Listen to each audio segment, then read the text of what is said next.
Donald লু এর সঙ্গে বৈঠক কাল, আলোচনা হবে অর্থনীতি সহ বহুমাত্রিক ইস্যুতে। আওয়ামী লীগ ছাড়াও আগামী জাতীয় নির্বাচন গ্রহণযোগ্য হবে বললেন কমিশন সংস্কার প্রধান। গণতান্ত্রিক রাষ্ট্র নির্মাণ যেন চক্রান্তের পথ না হারায়, সতর্ক বিএনপি, গুম খুনের বিচার দাবি। গত 15 বছরে 14 বার বেড়েছে বিদ্যুতের দাম, গ্রাহকের পকেট কেটে চলে হরিলুট। বিতর্কিত হয়রানিমূলক আইনের সংশোধন ও বাতিল দাবি, কমিশন গঠন করে পদক্ষেপ নেয়ার পরামর্শ।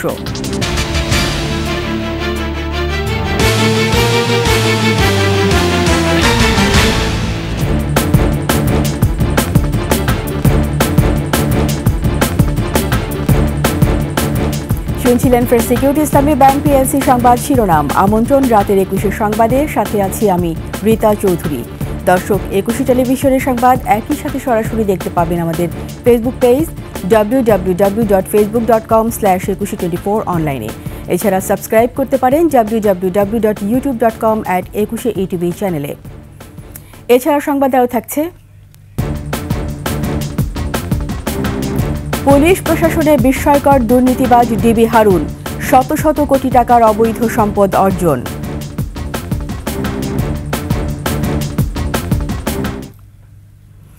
দুই দিনের সফরে ঢাকায় মার্কিন পররাষ্ট্র দপ্তরের দক্ষিণ ও মধ্য এশিয়া বিষয়ক অ্যাসিস্ট্যান্ট সেক্রেটারি ডোনাল্ড লু। একই দিনে যুক্তরাষ্ট্রের অর্থ দপ্তরের উচ্চ পর্যায়ে 5 সদস্যের প্রতিনিধি দলও ঢাকায় আসে। তাদের এই সফরে গুরুত্ব পাবে দেশের অর্থনৈতিক সহযোগিতা এবং সংস্কার ইস্যু। নাহিদ সিরাজি নিম্মি সহায়তায় আরও জানাচ্ছেন প্রণব চক্রবর্তী। অন্তর্বর্তী সরকার দায়িত্ব নেয়ার পর যুক্তরাষ্ট্রের কোন প্রতিনিধি দলের এটাই প্রথম ঢাকা সফর। স্বাভাবিকভাবেই দেশের সকলের আগ্রহের জায়গা তাদের সার্বিক কার্যক্রমে। শনিবার বিকেলে দিল্লি হয়ে ঢাকায় আসেন যুক্তরাষ্ট্রের দক্ষিণ ও মধ্য এশিয়া বিষয়ক অ্যাসিস্ট্যান্ট সেক্রেটারি ডোনাল্ড লু। সেখানে ওয়াশিংটন, দিল্লি প্রতিরক্ষা ও পররাষ্ট্র মন্ত্রণালয়ের বৈঠকে অংশ নেন লু। এ কারণে ঢাকার কৌতূহল অনেকখানি। এবারের সফরে লু ভারত ও প্রশান্ত মহাসাগরীয় অঞ্চলের স্থিতিশীলতা ও যুক্তরাষ্ট্রের অংশীদারদের অর্থনৈতিক প্রবৃদ্ধি অর্জনে দেশটি কী সহায়তা দিতে পারে তা নিয়ে কাজ করবেন। এর আগে সকালে ঢাকা এসেছে যুক্তরাষ্ট্রে অর্থ দপ্তরের সহকারী আন্ডার সেক্রেটারি ব্রেন্ট নেইম্যানের নেতৃত্বে উচ্চ পর্যায়ের 5 সদস্যের একটি প্রতিনিধি দল। মার্কিন প্রতিনিধিদের সাথে বৈঠক করেন ব্যবসায়ীদের একটি প্রতিনিধি দল। বৈঠকে আইন শৃঙ্খলা পরিস্থিতি এবং দেশের ডলার সংকট নিয়ে উদ্বেগ জানান ব্যবসায়ীরা। সফরে প্রধান উপদেষ্টা ডক্টর ইউনুস, পররাষ্ট্র উপদেষ্টা মোহাম্মদ তৌহিদ হোসেন, অর্থ ও বাণিজ্য উপদেষ্টা ডক্টর সালেউদ্দিন আহমেদের সাথে বৈঠক করবেন তারা। এ সফরে বাংলাদেশকে USAIDর $200 কোটি আর্থিক খাতে কারিগরি সহযোগিতার বিষয়ে একটি চুক্তি সই হবার কথা রয়েছে। এবারের সফরে তাদের মূল গুরুত্ব অর্থনীতি, তবে সব ছাপিয়ে তাদের ফোকাস থাকবে দেশের রাজনীতি ও সংস্কার ইস্যুতে। প্রণব চক্রবর্তী, 21 টেলিভিশন, ঢাকা। দর্শক, এই বিষয়ে কথা বলতে আমাদের সাথে ভার্চুয়ালি যুক্ত হচ্ছেন আন্তর্জাতিক সম্পর্ক বিশ্লেষক অধ্যাপক লাইলুফার ইয়াসমিন। মার্কিন প্রতিনিধি দলের এই সফর সম্পর্কে আপনার ভাবনা জানতে চাই। আপনার সংস্কার ইস্যুতে আসলে কি কি পদক্ষেপ বা কি কি ধরনের ভূমিকা নিতে পারে বলে আপনি মনে করেন? দেখুন, এটা প্রথমবারের মতো আমাদের নতুন সরকারের সাথে কথা বলতে একটি প্রতিনিধি দল মার্কিন যুক্তরাষ্ট্র পাঠিয়েছে, এবং এখানে আমি মনে করছি যে প্রথমেই যে কাজটি করা হবে সেটি হচ্ছে যে দুটি দেশের মধ্যে সম্পর্কের ভিত্তিটা আরো মজবুত করা, এবং একই সাথে বাংলাদেশের কি কি প্রয়োজন, এবং সেক্ষেত্রে আপনারা জানেন অর্থনৈতিক দিকে বাংলাদেশের বেশ কিছু সাহায্য IMF এবং অন্যান্য সংস্থা থেকে প্রয়োজন, এবং সেগুলো হচ্ছে ইমিডিয়েট যে সমস্যাগুলো আমাদের অর্থনীতিতে আছে সেগুলোকে উত্তরণের জন্য। তো এই বিষয়ে আমি মনে করছি যে একটি ফলপ্রসূ আলোচনা হবে, কারণ এখানে কিন্তু অর্থনৈতিক বিষয়ের এক্সপার্ট যারা তারাও এসেছেন এই সফরে, এবং একই সাথে আমি মনে করছি যে এটার সেট আপ করবে যে আমার লং টার্ম বা মিডিয়াম টার্ম আমার কি কি প্রয়োজন যুক্তরাষ্ট্রের সাথে সম্পর্ক বৃদ্ধি করবার মাধ্যমে, সেটার একটা কনটেক্সটটা এটা তৈরি করবে বলে মনে করছি। ধন্যবাদ অধ্যাপক লাইলুফার ইয়াসমিন। এদিকে অন্তর্বর্তীকালীন সরকারের প্রতি পূর্ণ সমর্থন ও সহযোগিতার বহিঃপ্রকাশ হিসেবে যুক্তরাষ্ট্র উচ্চ পর্যায়ের প্রতিনিধি দলের এই সফর আয়োজন করেছে বলে জানিয়েছেন সাবেক সচিব ও হাইকমিশনার মোফাজ্জল করিম। দেশ সংস্কারের সময় মার্কিন প্রতিনিধিদের এই স্বপ্রণোদিত সফর উল্লেখযোগ্য ভূমিকা রাখবে বলে মনে করেন তিনি। অন্তর্বর্তীকালীন সরকারকে মার্কিন যুক্তরাষ্ট্র প্রায় সঙ্গে সঙ্গেই শুধু স্বীকৃতি নয়, সহযোগিতার আশ্বাসও দিয়েছে এবং এটি অত্যন্ত গুরুত্বপূর্ণ একটি প্রতিনিধি দল, অত্যন্ত উচ্চ পর্যায়ের প্রতিনিধি দল এবং যাদের আমাদের এই মুহূর্তে দরকার, সরকার সংস্কারে হাত দিয়েছেন, তাদের এই সফরে একটা নিশ্চয়ই অত্যন্ত ফলপ্রসূ একটা কিছু হবে, এটাই প্রত্যাশা। সবার আগে ব্যাংক এবং আর্থিক খাতের সংস্কার হবে মন্তব্য করে যুক্তরাষ্ট্রের ট্রেজারি প্রতিনিধি দলের কাছে এ বিষয়ে সহায়তা চাওয়া হবে বলে জানিয়েছেন অর্থ ও বাণিজ্য উপদেষ্টা ডক্টর সালেউদ্দিন আহমেদ। ঋণের ভার বাড়ছে জানিয়ে অপ্রয়োজনীয় প্রকল্প নেওয়া হবে না বলেও জানান অর্থ উপদেষ্টা। তৌহিদুর রহমানের রিপোর্ট। রাজধানীর আগারগাঁওয়ে জাতীয় রাজস্ব বোর্ড মিলনায়তনে প্রত্যক্ষ কর নিয়ে বিসিএস ট্যাক্সেশন অ্যাসোসিয়েশনের সেমিনার। করনীতি, কর কাঠামো এবং ব্যবস্থাপনায় নানা সংস্কারের কথা তুলে ধরেন বক্তারা। সবার আগে রাজস্ব বোর্ডের কর্মকর্তাদের নিজেদেরকে অনলাইনে রিটার্ন জমা দেওয়ার তাগিদ দেন এনবিআর চেয়ারম্যান। পাশাপাশি কর্মকর্তাদের কাজে স্বচ্ছতা নিশ্চিতেরও পরামর্শ দেন তিনি। আপনাদের কাছে অন্তত 50টা ফোন আসবে আত্মীয় স্বজনের মধ্যে, আমি তো অনলাইনে রিটার্ন দিতে পারছি না, আমার এই প্রবলেম হচ্ছে। তা আপনি যদি নিজে রিটার্নটা না দেন অনলাইনে, তাহলে কিন্তু আপনি তাদেরকে হেল্প করতে পারবেন না। সুতরাং আমাদেরকে সবার আগে এগিয়ে আসতে হবে, আর আমাদের আইন কানুনগুলোকে বিজনেস ফ্রেন্ডলি করতে হবে। বিভিন্ন সময়ে দাতা সংস্থার টাকায় অপ্রয়োজনীয় প্রকল্প নেওয়া হয়েছে মন্তব্য করে অপচয় বন্ধের আহ্বান জানান অর্থ উপদেষ্টা। ভয়ের ঊর্ধ্বে উঠে রাজস্ব আহরণের তাগিদ দিয়ে কর্মকর্তাদেরকেও হয়রানিমুক্ত পরিবেশ সৃষ্টির উপর গুরুত্ব আরোপ করেন তিনি। কথা বলেন সংস্কার নিয়েও। ইমিডিয়েটলি আমাদের চ্যালেঞ্জটা কিন্তু এই সংস্কারের মধ্যে একটা হলো রেভিনিউ রিফর্মটা আর ব্যাংকিং, এই দুইটা রিফর্ম সবচেয়ে বেশি, আর বাকিগুলো পলিটিক্যাল ফ্রন্টে আছে, সেগুলো অন্যদিক। কিন্তু এই দুইটা কিন্তু অর্থনৈতিক এবং অর্থনৈতিক সমস্যা কিন্তু এখন সবচেয়ে বড়। একটা তো ল অ্যান্ড অর্ডার প্রবলেম আমরা ফেস করছি, কিন্তু সবচেয়ে বড় কিন্তু অর্থনৈতিক। এবং কালকে যে ইউএস টিম হবে 6 জন প্রায়, খুব হাই লেভেলে, ওরা প্রথমেই হলো যে অর্থনৈতিক ইস্যু। সেই জন্য এই কালকে এগুলো নিয়ে ডিটেল আলাপ হবে, পরশুদিনও কিছুটা আলাপ হবে। এরই মধ্যে যুক্তরাষ্ট্রের প্রতিনিধিরা বাংলাদেশে এসেছেন। আমরা চাচ্ছি দেশকে একটু স্বয়ংসম্পূর্ণ করতে। তৌহিদুর রহমান, একুশে টেলিভিশন, ঢাকা। আওয়ামী লীগ ছাড়া আগামী জাতীয় নির্বাচন অগ্রহণযোগ্য হবে না বলে মন্তব্য করেছেন কমিশন সংস্কারের প্রধান বদিউল আলম মজুমদার। জাতীয় নির্বাচন নিয়ে ছায়া সংসদে আরও বলেন, বিশেষ পরিস্থিতিতে তাদের বিচার শেষ না হলে অথবা তারা পুনর্গঠিত হতে না পারলে নির্বাচন বাধাগ্রস্ত হবে না। শিউলি শবনমের প্রতিবেদন। গণতন্ত্র সুরক্ষায় রাষ্ট্র মেরামত এবং জাতীয় নির্বাচন নিয়ে ছায়া সংসদের আয়োজন করে ডিবেট ফর ডেমোক্রেসি। যোগ্য ব্যক্তিদের দ্বারা যাতে নির্বাচন কমিশন গঠন করা হয়, যারা কোনোভাবে কোনো চাপে মাথা নত না করে। এতে যোগ দিয়ে নির্বাচন কমিশন সংস্কারের প্রধান বদিউল আলম মজুমদার বলেন, আওয়ামী লীগকে বিলুপ্ত করার পক্ষে কেউ নেই, কিন্তু বর্তমানে আওয়ামী লীগের সবাই অপরাধী ও পলাতক। যেহেতু এটা বিশেষ পরিস্থিতি এবং এই পরিস্থিতিতে যদি তাদের বিচার শেষ না হয় এবং তারা যদি পুনর্গঠিত না হয়, এবং যে আমি তো দেখি না কার নেতৃত্বে পুনর্গঠিত হবে। হ্যাঁ, 2-1 আছে, কিন্তু তারাও 2-1 যে আছে তারাও আগ্রহী বলে মনে হয় না। আর সবাই তো কলঙ্কিত, সবাই তো হয় পলাতক। তো এই আমি নিশ্চিত নই এটার উত্তরটা। তবে আওয়ামী লীগ যদি তার মধ্যে পুনর্গঠিত না হয়, তাহলে তাদেরকে ছাড়া নির্বাচন করাটা অগ্রহণযোগ্য হবে না বলেই আমি মনে করি। গত 3 নির্বাচনে যারা দায়িত্ব পালন করেছেন তারা প্রত্যেকেই অপরাধী উল্লেখ করে তিনি বলেন, যারা ডামি নির্বাচনের আয়োজন করেছেন তারা সুস্পষ্টভাবে সংবিধান লঙ্ঘন করেছেন। তারা সংবিধান লঙ্ঘন করেছে, তারা আদালতের নির্দেশ অমান্য করেছে, তারা ওই যে পক্ষপাতদুষ্ট আচরণ করেছে। তদন্ত করে তাদেরকে বিচারের আওতায় আনা, তাদেরকে দৃষ্টান্তমূলক শাস্তি দেওয়ার আমার মনে হয় সেটা গুরুত্বের সাথে বিবেচনা করা উচিত বলে আমি মনে করি। নির্বাচন ব্যবস্থা সংস্কারের জন্য এরই মধ্যে কাজ শুরু হয়েছে বলেও জানান তিনি। তাদের নির্বাচন হলে কি হয় আমরা দেখেছি। শিউলি শবনম, 21 টেলিভিশন, ঢাকা।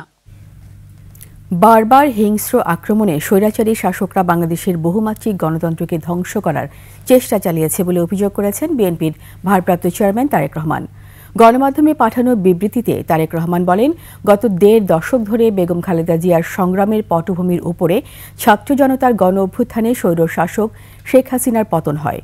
বিগত ১৬-১৭ বছরে কোটি কোটি ভোটারকে ভোটাধিকার প্রয়োগের সুযোগ দেয়া হয়নি।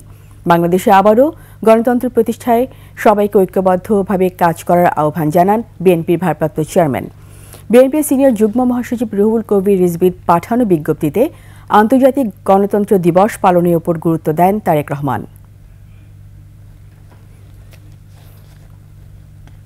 দেশকে গণতান্ত্রিক রাষ্ট্রে পরিণত করার লক্ষ্য যেন ষড়যন্ত্রের কবলে বিনষ্ট না হয়, এ বিষয়ে সবাইকে সতর্ক থাকার আহ্বান জানিয়েছেন বিএনপি মহাসচিব মির্জা ফখরুল ইসলাম আলমগীর।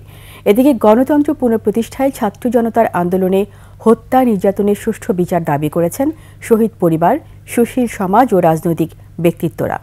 মাহমুদ হাসানের প্রতিবেদন। বৃষ্টি উপেক্ষা করে গণতন্ত্র পুনরুদ্ধারের লড়াইয়ে বীর শহীদদের স্মরণ করতে কেন্দ্রীয় শহীদ মিনারে বিএনপির স্মরণ সভায় যোগ দেন সর্বস্তরের মানুষ। সভার শুরুতেই স্মরণ করা হয় ছাত্র জনতার আন্দোলনে নিহতদের। শহীদ পরিবারগুলো এসব হত্যাকাণ্ডের বিচারের দাবি জানান। যে আমার ভাইকে যে হত্যা করে মেরেছে, আমি তাদের বিচার চাই। আর কোনো ইয়ামিনকে যেন এই ধরনের পরিস্থিতির শিকার হতে না হয়। আগামী সুন্দর বাংলাদেশ গড়তে তরুণদের সাথে কাজ করার অঙ্গীকার করেন সুশীল সমাজ ও রাজনৈতিক ব্যক্তিত্বরা। শহীদ পরিবার, তাদের কথা কিন্তু আমরা ভুলে যাই। আজকের এই শহীদদের কথা যদি আমরা ভুলে যাই, আবার কিন্তু আমরা একটা ইতিহাসে আমরা কাজ করায় দাঁড়াবো, আমরা একটা সংকটে পড়বো। শুধু ফ্যাসিবাদ আন্দোলনে আমরা যেভাবে একত্রিত হয়েছিলাম, সেই একত্রিততা আবার ভেঙে দিলে চলবে না। এখনো সবার একসাথে থাকতে হবে। এই আওয়ামী লীগের ৭১ সালে যে অবস্থান ছিল, আজকে আওয়ামী লীগ যে ক্যারেক্টার, যে চারিত্রিক বৈশিষ্ট্য চলে আসছে, আওয়ামী লীগ কোনো মানুষের দল হতে পারে না। এই সময় বিএনপির মহাসচিব বলেন, গণতন্ত্রের প্রশ্নে বেগম জিয়া আপোষহীন।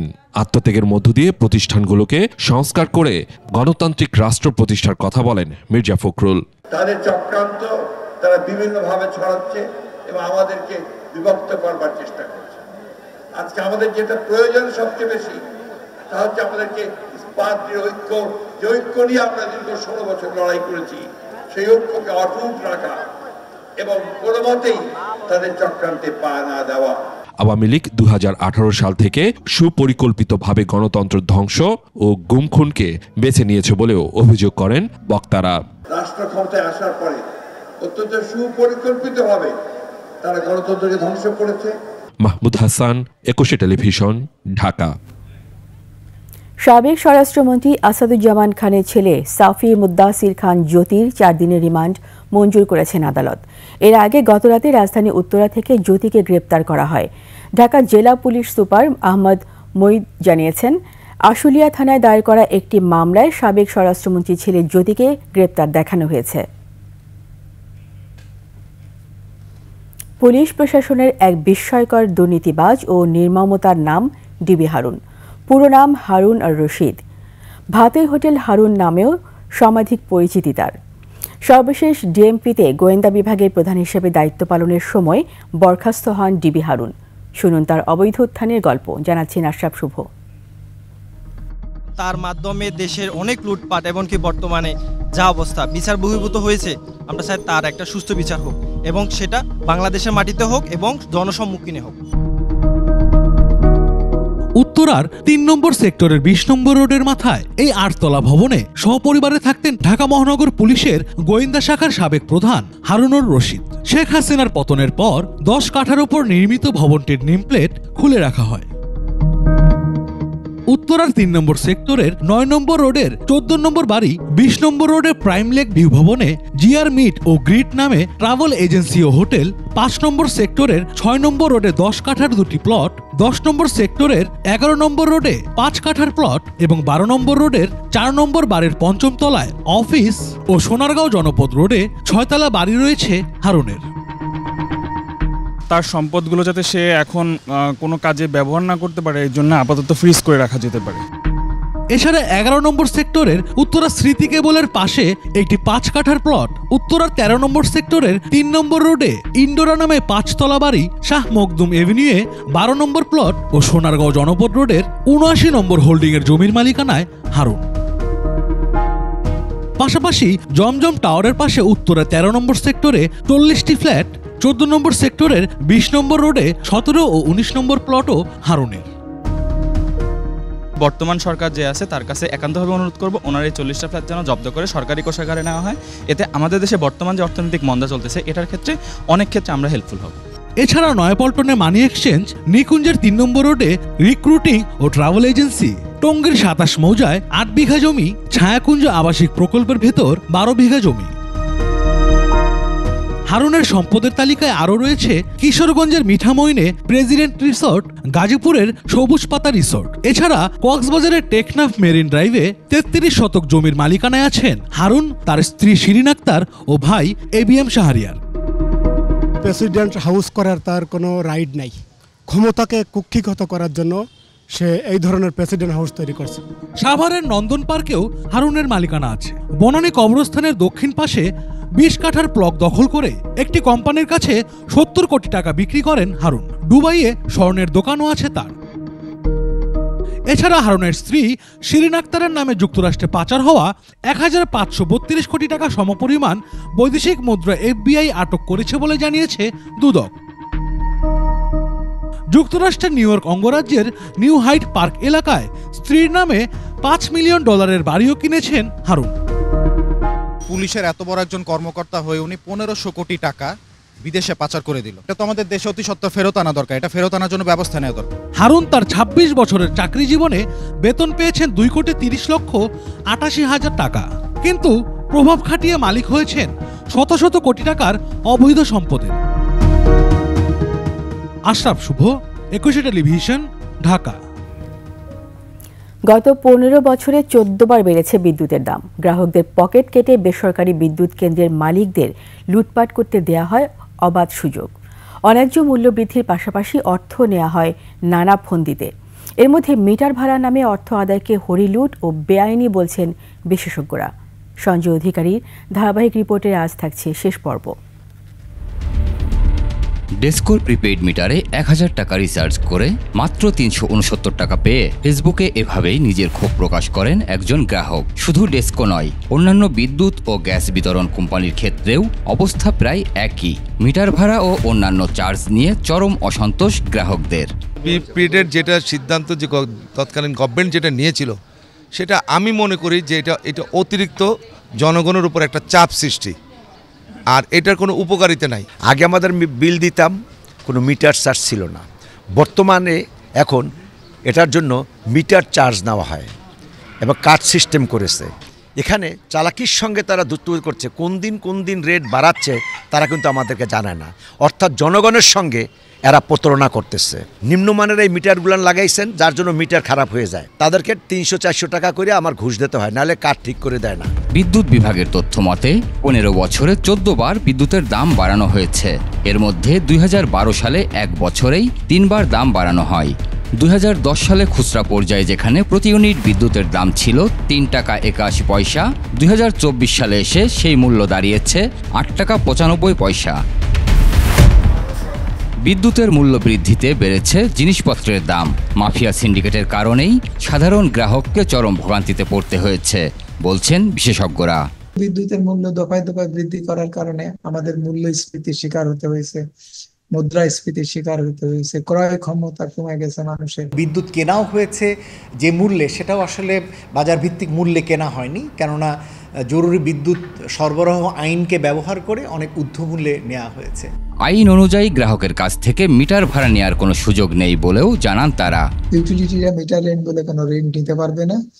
বিতরণ চার্জ, সঞ্চালন চার্জ, এগুলো সঞ্চালন চার্জ যখন নির্ধারণ হবে, সেগুলো বিতরণ নেটওয়ার্কের পার্ট হিসেবে, ব্যয় হিসেবে সেটা সমন্বয় হবে এবং সেই বিতরণ ব্যয় হার যেটা নির্ধারণ করা হয়েছে তার মধ্যে মিটারের খরচ সম্পৃক্ত থাকবে। আওয়ামী লীগ সরকারের 3 মেয়াদে বিদ্যুতের দাম বেড়েছে 135%। এটাকে অস্বাভাবিক বলছেন বিশেষজ্ঞরা।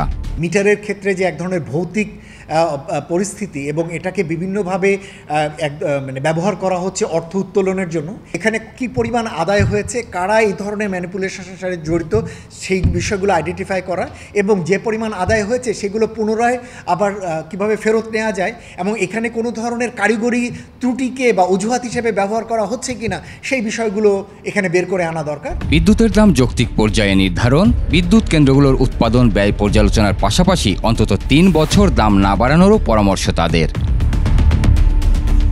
সঞ্জয় অধিকারী, 21 টেলিভিশন, ঢাকা। গত 15 বছরে সাইবার সিকিউরিটি অ্যাক্ট, সন্ত্রাস বিরোধী আইন সহ 630টির বেশি আইন প্রণয়ন করেছে বিগত সরকার।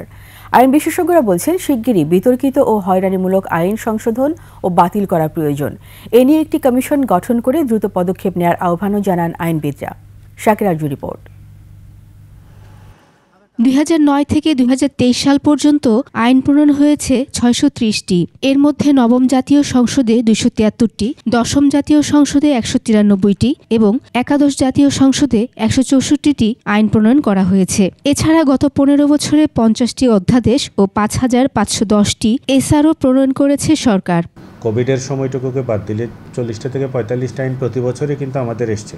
কোনো ক্ষেত্রে বিভিন্ন বিশ্ববিদ্যালয়ের অনুমোদন দিচ্ছে, কলেজের অনুমোদন দিচ্ছে। এই সমস্ত আইনগুলোকে যদি বাদ দিয়ে বাকি পেনাল প্রভিশন আছে এরকম আইনগুলোকে যদি আলাদা করেন, প্রত্যেক কটাই দেখবেন যে নিবর্তনমূলক আইন।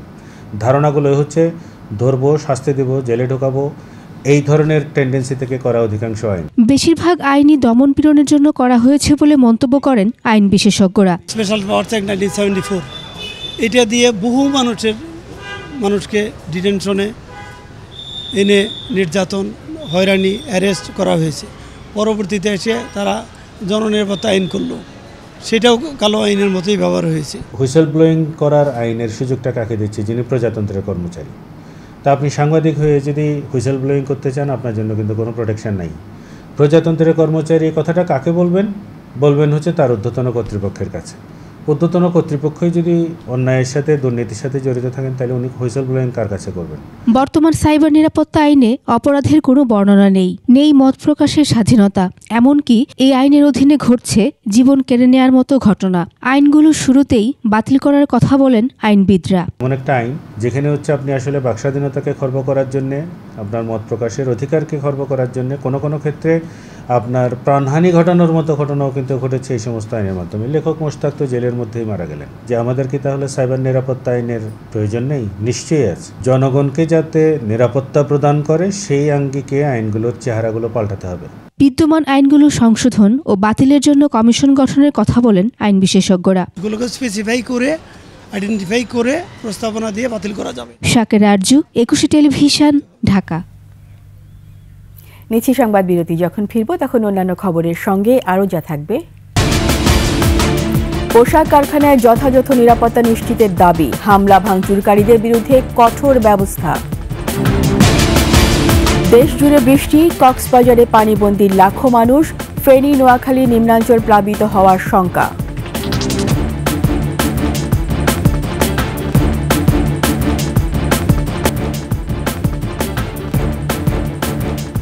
আবার আমন্ত্রণ রাতের 21 সংবাদে।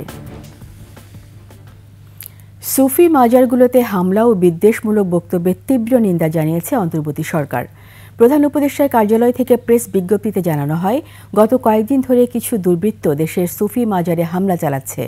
এ ধরনের হামলা ও বিদ্বেষমূলক বক্তব্যের নিন্দা জানিয়ে জড়িতদের দ্রুত আইনের আওতায় এনে কঠোর ব্যবস্থা নেওয়ার হুঁশিয়ারি দিয়েছে অন্তর্বর্তী সরকার। পাশাপাশি ধর্মীয় উপাসনালয় ও সাংস্কৃতিক স্থাপনা রক্ষায় আইনশৃঙ্খলা রক্ষাকারী বাহিনীকেও নির্দেশ দেওয়া হয়েছে। ধর্মীয় সাংস্কৃতিক সহিষ্ণুতা ও সম্প্রীতি বিঘ্নিত করার যে কোনো প্রচেষ্টা সরকার দৃঢ়ভাবে মোকাবেলা করবে বলে জানানো হয় প্রেস বিজ্ঞপ্তিতে। বরগুনায় বৈষম্য বিরোধী ছাত্র আন্দোলনের মতবিনিময় সভাকে কেন্দ্র করে 3 গ্রুপের মধ্যে উত্তেজনা, হামলা ও চেয়ার ভাঙচুরের ঘটনা ঘটেছে। একজনকে দেশীয় অস্ত্রসহ গ্রেপ্তার করেছে আইনশৃঙ্খলা বাহিনী।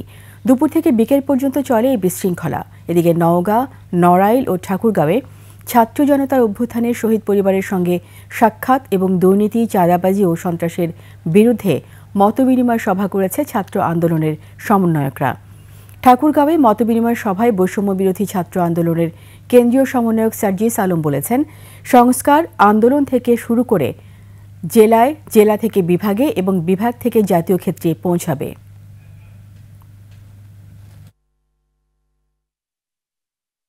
আগামীর বাংলাদেশে আপনারা যদি রাজনীতি করতে চান, ছাত্র সমাজের নেতৃত্বে আসতে চান, তাহলে ছাত্র সমাজের এই কথা শুনে আপনার আগামীর যে বাংলাদেশ, সেই বাংলাদেশটিকে সাজাতে হবে। যথাযথ নিরাপত্তা নিশ্চিত করা না হলে পোশাক কারখানা বন্ধ করে দেওয়ার কথা জানালেন মালিকরা। আর অন্তর্বর্তী সরকারি উপদেষ্টারা বললেন, শিল্প কারখানায় হামলা ও ভাঙচুরকারীদের বিরুদ্ধে কঠোর ব্যবস্থা নেওয়া হবে। সঞ্জয় অধিকারী রিপোর্ট। গত কয়েক সপ্তাহ ধরে ঢাকা, গাজীপুর, আশুলিয়া, সাভার সহ বিভিন্ন শিল্প এলাকায় পোশাক কারখানায় শ্রমিক অসন্তোষ চলছে। এই অবস্থা থেকে উত্তরণের উপায় বের করতে মতবিনিময় সভার আয়োজন করে বিজিএমইএ। এ সময় গার্মেন্টস মালিকরা বলেন, তৃতীয় কোনো শক্তির ইন্ধনে এই শিল্পকে অস্থিতিশীল করে তোলা হচ্ছে। যথাযথ নিরাপত্তা না পেলে কারখানা চালু রাখা সম্ভব নয় বলেও জানান তারা। আমেরিকা, কানাডা, অস্ট্রেলিয়া, ইন্ডিয়া সহ এরকম 5টা দেশ বাংলাদেশ ভ্রমণ নিষিদ্ধ। কোনো কাস্টমার আমাদের দেশে আসতেছে না। গোলা পানিতে কেউ কেউ মাছ শিকার করার চেষ্টা করছে। এটা হলো বাস্তবতা। এখন এটা কে কে কারা কারা সেইটা ফাইন্ড আউট করতে হবে আইন শৃঙ্খলা রক্ষাকারী বাহিনী আপনাদের ইন্টেলিজেন্স দিয়ে। একটা বিশেষ কমিটি করে কেন ঘটনাটা হয়েছে তার তদন্ত করে বের করা, কারণ এটা একটা পার্মানেন্ট সলিউশন দরকার। আমরা চাই পার্মানেন্ট সলিউশন এবং সেটার জন্য দরকার আইনের প্রয়োগ। এ সময় তাদেরকে আশ্বস্ত করেন শিল্প এলাকায় নতুন দায়িত্বপ্রাপ্ত সেনা কর্মকর্তা। সবগুলো সেক্টরে যেন একটা নিরাপদ পরিস্থিতি বা পরিবেশ ফিরে আসে, সেই জন্য আমরা সর্বশক্তি নিয়োগ করে কাজ করে যাচ্ছি। এদিকে অন্তর্বর্তী সরকারের উপদেষ্টারা বলেন, পোশাক শিল্পে অস্থিরতা তৈরি হলে তৃতীয় পক্ষ লাভবান হবে। সেক্ষেত্রে নাশকতাকারীদের বিরুদ্ধে কঠোর ব্যবস্থা নেবে সরকার। সংঘাতময় অবস্থায় কিন্তু যারা অন্য শক্তি, তৃতীয় শক্তি পত্রিকায় আসছে, তাদের লাভ হবে, আপনাদের দুই পক্ষের লাভ হবে না। আমরা কিন্তু আইন ভঙ্গ করতে পারি না। এই ধরনের কোনো কার্যক্রমকে এই সরকার ভালো চোখে দেখবে না এবং সেটার ক্ষেত্রে অবশ্যই কঠোর অবস্থান নেবে। এই শিল্পের সুরক্ষায় শ্রমিক মালিক সবাইকে একসঙ্গে কাজ করারও আহ্বান জানান তারা। আমরা সবাই মিলে কাজ করব। সঞ্জয় অধিকারী, 21 টেলিভিশন, ঢাকা। গেল 15 বছরে সেনাবাহিনী সহ সকল প্রতিষ্ঠান ধ্বংস করেছে হাসিনা সরকার। সময়মতো বিপ্লব সংগঠিত না হলে দেশে ভারতীয় আর্মির উপস্থিতি ঘটত, হুমকিতে পড়ত সার্বভৌমত্ব। রাজধানীতে rava research and study forum আয়োজিত অনুষ্ঠানে এসব কথা বলেন বিশ্লেষকরা। যে সকল সরকারি কর্মকর্তা কর্মচারী অপরাধের সাথে জড়িত তাদের সরিয়ে দেওয়ারও আহ্বান জানান তারা। মফিউর রহমানের রিপোর্ট। জুলাই আগস্ট 2024 বিপ্লবে সশস্ত্র বাহিনীর অবদান এবং বিপ্লবোত্তর ভূমিকা নিয়ে সেমিনারের আয়োজন করে retired arm forces officers welfare association rava. এতে অবসরপ্রাপ্ত সেনা কর্মকর্তারা ছাড়াও অংশ নেন রাজনৈতিক বিশ্লেষকরা। প্রবন্ধ উপস্থাপনায় বলা হয়, 1971 থেকে 2024 সকল ক্রান্তিকালেই মানুষের পাশে ছিল সেনাবাহিনী। আন্দোলনের সুফল পেতে শিগগিরই আইনশৃঙ্খলা পরিস্থিতি উন্নতি করতে হবে। বিডিআর বিদ্রোহ পরবর্তী সময়ে রাষ্ট্রের অন্যান্য অংশের অনুরূপ সশস্ত্র বাহিনীর ব্যাপক ক্ষতি করা হয়। দলীয় পদোন্নতি, আর্থিক সংশ্লিষ্টতা, নীতি নৈতিকতা বিবর্জিত কর্মকাণ্ড ইত্যাদি মানবাধিকার সহ বিভিন্ন অধিকার ইত্যাদির সুযোগ সৃষ্টি করে একটি একত্রিত, দেশপ্রেমিক, সুসংগঠিত, মেধাভিত্তিক জাতি ও দেশের উত্থান ঘটতে পারে। একদিকে বাংলাদেশের উত্তরবঙ্গের কিছু অংশ দখলে নেওয়ার চেষ্টা করছে ভারত, অপরদিকে বিপ্লবের বিরুদ্ধে প্রতিবিপ্লব করার চেষ্টা চলছে বলেও জানান বিশ্লেষকরা। যে তাদের স্কিমটা ছিল যে এই বছরের মধ্যেই বাংলাদেশ তাদের সামরিক নিয়ন্ত্রণে চলে আসবে। আমি কিন্তু অনেক আগে থেকেই বলতেছিলাম, I had said it that this year Bangladesh will lose its freedom. Indian generals seriously believe that they can take parts of Bangladesh. বিপ্লবের পর আরেকটা ঘটনা ঘটে, সেটা হচ্ছে revolution consumes its own sons. এটা আমাদেরকে মনে রাখতে হবে। 5ই আগস্ট সেনাবাহিনী সর্বোচ্চ পর্যায় থেকে মানুষের পাশে না দাঁড়ালে দেশে ব্যাপক রক্তক্ষরণ হতে বলেও মনে করেন বক্তারা। 5ই আগস্ট কি আমি বসে বসে চিন্তা করছিলাম যে জেনারেল ওয়াকার আসলে নিজে কি চিন্তা করছে। মফিউর রহমান, 21 টেলিভিশন, ঢাকা। স্থলগভীর নিম্নচাপের প্রভাবে সারা দেশে হালকা থেকে ভারী বৃষ্টি হচ্ছে, তবে বন্যা পূর্বাভাস কেন্দ্র বলছে বড় ধরনের বন্যার আশঙ্কা নেই। চট্টগ্রাম, ফেনী নিম্নাঞ্চল প্লাবিত হতে পারে। মানিক শিকদারের রিপোর্ট। বঙ্গোপসাগরে সৃষ্ট নিম্নচাপটি গভীর স্থল নিম্নচাপে রূপ নিয়ে যশোর ও আশেপাশে এলাকায় অবস্থান করছে। এর প্রভাবে সিলেট, চট্টগ্রাম, ঢাকা, খুলনা বিভাগ সহ সারা দেশে বৃষ্টির সম্ভাবনা আছে। আজকে যে বৃষ্টিটা বেশি বৃষ্টির সম্ভাবনা রয়েছে আপনার রাজশাহী ডিভিশন, খুলনা ডিভিশন, ঢাকা এইসব জায়গায় এবং চট্টগ্রামে ডিভিশন রয়েছে। তবে এই যে বৃষ্টি হবে তবে ওই রকম বন্যার সম্ভাবনা নেই যেটা আপনার ফেনীতে হয়েছে, কারণ ওই সব জায়গাতে বৃষ্টি আজকেও যে বৃষ্টিটা হবে তবে দেশের মধ্য অঞ্চলে হওয়ার সম্ভাবনা বেশি। অতিরিক্ত বৃষ্টির ফলে পাহাড়ি এলাকায় ভূমিধসেরও আশঙ্কা আছে। কক্সবাজার, খাগড়াছড়ি, চট্টগ্রাম এসব পাহাড়ি এলাকায় আমরা ভূমিধসের সম্ভাবনার কথা বলা হয়েছে, যেহেতু ওই সব জায়গাতে অতি ভারী বর্ষণ ইতিমধ্যে হয়েছে এবং আজকেও হওয়ার সম্ভাবনা রয়েছে। বন্যা পূর্বাভাস কেন্দ্র বলছে দেশের অভ্যন্তরে প্রায় সব নদ নদীর পানি বিপদসীমার নিচে আছে। দেশের উপকূলীয় অঞ্চল এবং মধ্য অঞ্চলে আগামী 2 দিন অতি ভারী বৃষ্টিপাতের সম্ভাবনা আছে। এর ফলে হচ্ছে ঢাকা, বরিশাল, খুলনা বিভাগের নদীর সময় পানির সমতল বাড়বে। আর আমরা আরেকটা যেটা বলছি সেটা হচ্ছে যে চট্টগ্রাম, কক্সবাজার, বান্দরবান, খাগড়াছড়ি, ফেনী, কুমিল্লা, নোয়াখালী, লক্ষ্মীপুর এই জেলাগুলোর কতিপয় নিম্নাঞ্চল প্লাবিত হতে পারে। তবে চট্টগ্রাম, ফেনী, নোয়াখালী জেলার নিম্নাঞ্চল প্লাবিত হওয়ার আশঙ্কা রয়েছে। তবে এটা হয়তো খুব দ্রুতই স্বাভাবিক হয়ে আসে। মানিক শিকদার, 21 টেলিভিশন, ঢাকা। এদিকে টানা বৃষ্টিতে কক্সবাজার শহর সহ জেলার প্রায় 200 গ্রাম ডুবে গেছে। পানিবন্দী কয়েক লাখ মানুষ। হোটেল মোটেল জোনে পর্যটকরাও আছেন সীমাহীন দুর্ভোগে। এদিকে অতিবর্ষণ আর জোয়ারের পানিতে চট্টগ্রাম মহানগরীর নিম্নাঞ্চল জলমগ্ন হয়ে পড়েছে।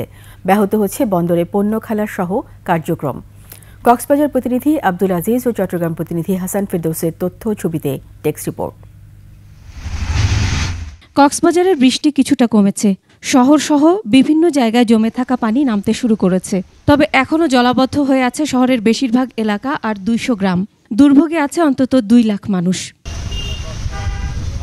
শহরের 30টি উপসড়ক বৃষ্টির পানিতে ডুবে কয়েকশো দোকানপাটের মালামাল নষ্ট হয়। হাজারো ঘরবাড়ি পানিতে তলিয়ে আছে। সড়কে যানবাহন চলাচল বন্ধ হওয়ায় দুর্ভোগ পোহাতে হচ্ছে। যে হারে বৃষ্টি হচ্ছে কক্সবাজারে এরকম বৃষ্টি আমার বয়সে দেখিনি। বন্যা কবলিত হয়ে গেছে, এখানে চারিদিকে ডুবা, রাস্তাঘাট সব ডুবা, বাড়িঘরে রান্না করতে পারতেছে না, চুলার মধ্যে পানি ঢুকে গেছে। এবারের পানিটা খুব বেশি। অন্যান্য অতি নিকটে এ ধরনের বন্যা এবং ভারী বর্ষণ হয়নি। ভারী বৃষ্টির কারণে অনেক জায়গায় পাহাড় ধস হয়েছে, এদিকেও পাহাড় ধসের সম্ভাবনা রয়েছে। আমরা সবাই পাহাড় ধসের কারণে আতঙ্কিত হয়েছি। শুক্রবার বঙ্গোপসাগরের ট্রলার ডুবির ঘটনায় সকালে কক্সবাজার শহরের সমিতিপাড়া সমুদ্র পয়েন্ট থেকে আরও এক জেলের মরদেহ উদ্ধার করা হয়েছে। এ নিয়ে ট্রলার ডুবিতে 3 জনের মরদেহ উদ্ধার করা হয়। রাস্তাওয়া জনগণ বিনুগুনে সুবিচারি বানিলাম। এখন রাস্তাওয়া পানি বেশি, বৃষ্টি বেশি হওয়ার জন্য রাস্তাওয়া বাই গেছে। আমাদের ছেলে মেয়েদেরকে স্কুলে যাওয়ার জন্য পাঠাতে পারতেছি না আমরা। আমাদের যাতায়াতের যে রাস্তাটি ছিল এলাকার, ওই এলাকার রুটটি এখন ভারী বর্ষণের কারণে নষ্ট হয়ে গেছে। কক্সবাজারে হোটেল মোটেল জোনে ব্যাপক জলাবদ্ধতা সৃষ্টি হয়েছে। এতে সীমাহীন দুর্ভোগে পড়েছেন অন্তত 20,000 পর্যটক। ভারী বর্ষণে কক্সবাজার শহর ছাড়াও জেলার বিভিন্ন এলাকার সড়ক, উপসড়কের ব্যাপক ক্ষয়ক্ষতি হয়েছে। শুক্রবার সকাল 6টা থেকে শনিবার সকাল 6টা পর্যন্ত 24 ঘন্টায় 255 মিলিমিটার বৃষ্টি হয়েছে। অতি বর্ষণ আর জোয়ারের পানিতে তলিয়ে গেছে চট্টগ্রামের নিম্ন এলাকা। বাসাবাড়িতে ঢুকে পড়ে নালা নর্দমার পানি। সাগর উত্তাল থাকা চট্টগ্রাম বন্দরের বহির্নোঙরে পণ্য খালাস বন্ধ রয়েছে। তবে বন্দরের অভ্যন্তরে বৃষ্টির কারণে কন্টেইনার হ্যান্ডেলিং ব্যাহত হচ্ছে। Masum আলিসা, desk report, 21 television. বঙ্গোপসাগরে ঝড়ের কবলে পড়ে দুবলার চরে 5টি ট্রলার এবং নোয়াখালীর হাতিয়ার মেঘনা নদীতে 10টি মাছ ধরার ট্রলার ডুবে গেছে। 8 জন মাঝি সহ 5টি ট্রলার এখনও নিখোঁজ। দুবলাচরের কাছে 5টি ট্রলার ডুবে গেলেও কোনো জেলে নিখোঁজের খবর পাওয়া যায়নি। অন্য ট্রলারে জেলেরা তাদের উদ্ধার করেছেন। নোয়াখালী হাতিয়ায় মেঘনা নদীতে 10টি মাছ ধরার ট্রলার ডুবে যায়। এ সময় 18 জন জেলেকে জীবিত উদ্ধার করা হলেও 5টি ট্রলার সহ 8 জন মাঝি এখনও নিখোঁজ রয়েছেন বলে জানিয়েছে পুলিশ। শুক্রবার বিকেল থেকে সন্ধ্যার মধ্যে মেঘনা নদীর কয়েকটি এলাকায় এসব ট্রলার ডুবির ঘটনা ঘটে।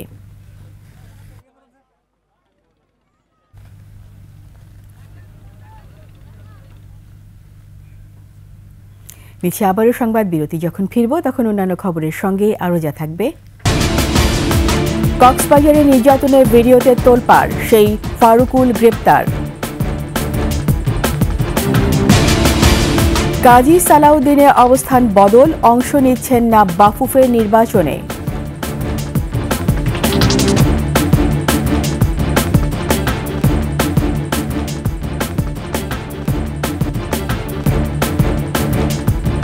আবার আমন্ত্রণ রাতের 21 সংবাদে।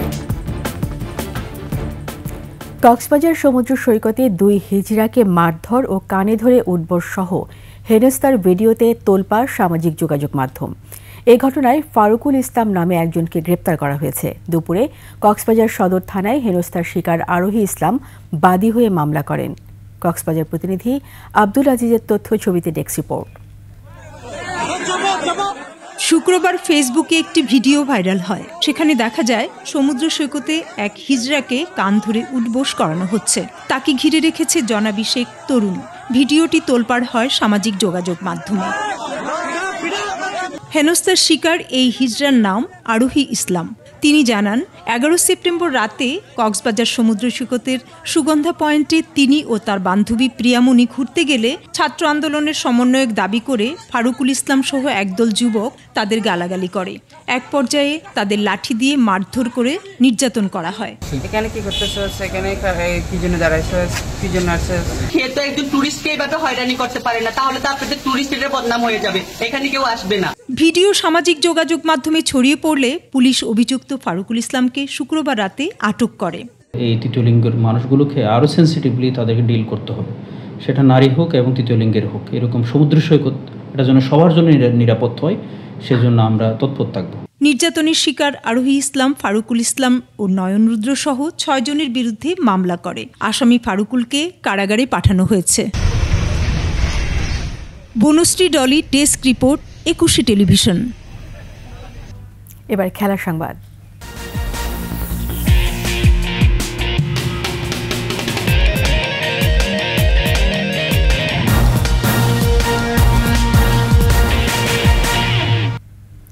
টানা 4 মেয়াদ বাংলাদেশ ফুটবল ফেডারেশনের সভাপতির দায়িত্ব পালন করা কাজী সালাউদ্দিন 26 অক্টোবর নির্বাচনের প্রতিদ্বন্দ্বিতা করবেন না, যদিও 1 মাস আগেও নির্বাচন করবেন বলে ঘোষণা দিয়েছিলেন। পারভেজ খোকনের রিপোর্ট। বাংলাদেশ ফুটবল ফেডারেশনের সভাপতি পদে নির্বাচন করবেন না কাজী সালাউদ্দিন। বাফুফে ভবনে এসে এই ঘোষণা দেন 2008 সাল থেকে বাফুফের সভাপতি পদে থাকা সাবেক এই ফুটবলার। 26 অক্টোবর বাফুফের পরবর্তী নির্বাচন হওয়ার কথা রয়েছে। 5 আগস্ট সরকার পতনের পর ফুটবল সমর্থকদের সংগঠন বাংলাদেশ ফুটবল আলট্রাস সালাউদ্দিনের পদত্যাগের দাবি তোলে। 2 দফায় বাফুফের সামনে বিক্ষোভ ও আলটিমেটাম দেয় তারা। তবে আলটিমেটাম গুরুত্ব না দিয়ে 13 আগস্ট সালাউদ্দিন জানান তিনি পদত্যাগ তো করবেনই না, বরং আবার বাফুফের সভাপতি পদে নির্বাচন করবেন। সেই ঘোষণার 1 মাস পর নির্বাচন থেকে সরে দাঁড়ানোর সিদ্ধান্ত জানালেন Salauddin. I consider myself to be very lucky যে এই সুযোগ আমার জীবনে আসছে। তো এখন যে কামিং ইলেকশন আসতেছে 26 অক্টোবরে, এই ইলেকশনে আমি কন্টেস্ট করব না। বাফুফে নির্বাচন 26 অক্টোবর না করে পেছানোর একটা দাবি ছিল। সালাউদ্দিন জানান এই বিষয়ে ফিফাকে চিঠি দিয়েছিল বাফুফে, তবে নির্বাচন পেছানোর আবেদন নাকচ করে দিয়েছে FIFA. BFF election 26 October, based on that election এখানে কিছু লোকজনের রিকোয়ারমেন্ট ছিল, ডিমান্ড ছিল যেন ইলেকশনটা পিছায়। তো অ্যাকর্ডিং টু দ্যাট রিকোয়েস্ট আমরা ফিফার কাছে চিঠি দিয়েছিলাম। এই কপিটা আপনাদেরকে দিয়ে দিবেন। চিঠির উত্তর দিয়ে দিয়েছে যে ইলেকশন কোনোভাবে একদিনও পিছানো যাবে না। দেশের ফুটবল ও বাফুফের পথ চলা শুভ হোক, সেই কামনাও করেছেন কাজী সালাউদ্দিন। লেটস হোপ যে বাংলাদেশ ফুটবল ফেডারেশনের যারা আরো উন্নতি হয়, বাংলাদেশ ফুটবল ফেডারেশন যেন এই ফিউচারে খুব ভালোভাবে থাকে এবং ফুটবল যেন ভালোভাবে থাকে। পারভেজ খোকন, 21 টেলিভিশন। 3,20,00,000 টাকা বোনাসের একটা অংশ বন্যার্থদের দেওয়ার ঘোষণা দিয়েছেন জাতীয় ক্রিকেট দলের অধিনায়ক নাজমুল হোসেন শান্ত। বোনাস প্রদান অনুষ্ঠানে পাকিস্তান সিরিজের স্কোয়াডে থাকা সব ক্রিকেটারের সই করা একটি ব্যাট ক্রীড়া উপদেষ্টা আসিফ মাহমুদকে উপহার দেন টাইগার দলপতি। পারভেজ খোকনের রিপোর্ট। 2 টেস্ট ম্যাচ সিরিজে বাংলাদেশের সামনে দাঁড়াতেই পারেনি পাকিস্তান। প্রথম টেস্টে বাংলাদেশ জিতেছে 10 উইকেটে, দ্বিতীয় ও শেষ টেস্টে জয় 6 উইকেটে। রাওয়ালপিন্ডিতে ঐতিহাসিক সিরিজ জিতে বিসিবির কাছ থেকে মোটা অঙ্কের বোনাস পেল ক্রিকেটাররা। সব মিলিয়ে টাকার অঙ্ক 3 কোটি 20 লাখ। প্রধান অতিথি হিসেবে উপস্থিত থেকে বাংলাদেশ দলের ক্রিকেটারদের হাতে বিসিবির পক্ষে এই বোনাস তুলে দেন যুব ও ক্রীড়া উপদেষ্টা আসিফ মাহমুদ সজীব ভুঁইয়া। এই সময় পাকিস্তান সিরিজের স্কোয়াডে থাকা সব ক্রিকেটারদের স্বাক্ষরিত একটি ব্যাট উপহার দেয়া হয় আসিফ মাহমুদকে।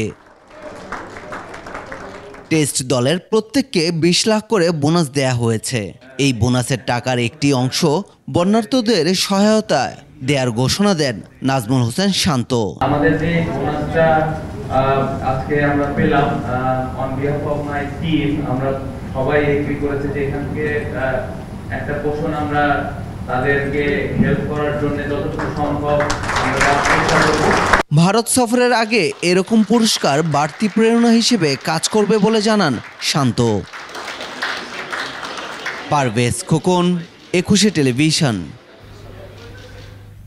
শেষ করছি বিলুপ্ত প্রায় ডাকটিকিটের প্রদর্শনীর খবর জানিয়ে। বিশ্বের বিভিন্ন দেশ অঞ্চলে ঐতিহ্য ও অজানা ইতিহাসের সাক্ষ্য বহনকারী ডাকটিকিটের প্রদর্শনী চলছে রাজধানীতে। প্রদর্শনীতে ভিড় করছেন নানা বয়সী মানুষ। ঐতিহাসিক এই স্মারকের প্রতি আগ্রহ দেখে খুশি আয়োজকরা। বিস্তারিত সুমাইয়া খানের রিপোর্টে। এটি 1971 সালে মুক্তিযুদ্ধে বুদ্ধিজীবীদের স্মরণে করা একটি ডাকটিকিট। এক সময় এই ডাকটিকিট বিশ্বের মানুষের কাছে পরিচয় করিয়ে দিত আরেক মানুষের সাথে, যোগাযোগ স্থাপন করে দিত তার পছন্দের প্রিয় মানুষটার সাথে। এক সময় শৌখিন মানুষের কাছে ডাকটিকিট সংগ্রহ করা ছিল নেশার মতন। ইন্টারনেটের যুগে যখন মানুষ প্রায় ভুলতে বসেছে চিঠির যুগের কথা, তখন ওইসব মানুষের কথা মাথায় রেখে রাজধানীর শেষ ভবনে শুরু হয়েছে 3 দিনব্যাপী ডাকটিকিট প্রদর্শনী। 1800 শতাব্দীর শুরু থেকে বর্তমান সময় পর্যন্ত নানা যুগের ডাকটিকিট স্থান পেয়েছে প্রদর্শনীতে। ইতিহাস, ঐতিহ্য, সংস্কৃতি থেকে শুরু করে দেশ বিদেশের অনেক বিষয়াদি জানার একটা সুযোগ আছে। সুস্থ বিনোদনের দিকে যারা যায় তাদের জন্য এটা একটা ভালো অপরচুনিটি। যারা এখানে আসবেন দেখতে, তারা কিন্তু ডাকটিকিটকে একদম ইলাবোরেটলি দেখতে পাবেন। প্রদর্শনীটি দেখতে ভিড় জমিয়েছে নানা শ্রেণী পেশার মানুষ। নতুন প্রজন্মকে ইতিহাস ও ঐতিহ্যের সাথে পরিচয় করিয়ে দেয় এ আয়োজনের মূল লক্ষ্য। আমি এখানে ফিলাটেলিক এক্সিবিশনও যেমন দেখতে আসছি, একই সঙ্গে আপনার ব্যাংকনোট কয়েন সংগ্রহ করার জন্য আসছি। ডাক টিকিট তো হচ্ছে কি সেটা আমরা কিভাবে জানবো? তো এখানে আসার পরে যে ডাক টিকিট কেন হয়, কিভাবে হয়, আবার হচ্ছে প্রত্যেকটা বছরে যে কিভাবে পরিবর্তন হয় কোন কোন ভাবে, সেটা হচ্ছে জানতে পেরেছি। 2024-এর এক্সিবিটগুলো দেখতে এসেছি। আমি একজন পার্টিসিপেট, আমি এখানে অংশগ্রহণ করেছি। প্রদর্শনীটি 16 সেপ্টেম্বর পর্যন্ত সকাল 9টা থেকে সন্ধ্যা 6টা অবধি সবার জন্য উন্মুক্ত থাকবে। সুমাইয়া খান, 21 টেলিভিশন, ঢাকা। এরই সাথে শেষ করছি রাতের 21 সংবাদ। যাবার আগে ফার্স্ট সিকিউরিটি ইসলামী ব্যাংক পিএলসি সংবাদ শিরোনামগুলো আরও একবার। ডোনাল্ড লুয়ের সঙ্গে বৈঠক কাল, আলোচনা হবে অর্থনীতি সহ বহুমাত্রিক ইস্যুতে। আওয়ামী লীগ ছাড়াও আগামী জাতীয় নির্বাচন গ্রহণযোগ্য হবে বললেন কমিশন সংস্কার প্রধান। গণতান্ত্রিক রাষ্ট্র নির্মাণ যেন চক্রান্তে পথ না হারায়, সতর্ক বিএনপি, গুম খুনের বিচার দাবি। গত 15 বছরে 14 বার বেড়েছে বিদ্যুতের দাম, গ্রাহকের পকেট কেটে চলে হরিলুট।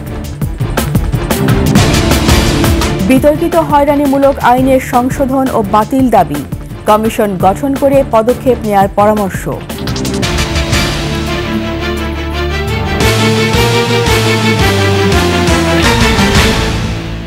সবশেষ সংবাদ জানতে ডায়াল করুন 2021 নম্বরে আর ভিজিট করুন 21-tv.com ওয়েবসাইটে। এছাড়া ফেসবুকে ভিজিট করতে পারেন www.facebook.com/2124 অনলাইনে। সাবস্ক্রাইব করতে পারেন www.youtube.com/21 চ্যানেলে। এতক্ষণ সঙ্গে থাকার জন্য সবাইকে ধন্যবাদ। পরবর্তী সংবাদ রাত 12টা 55 মিনিটে দেখার আমন্ত্রণ রইল। 21-এর সাথেই থাকুন।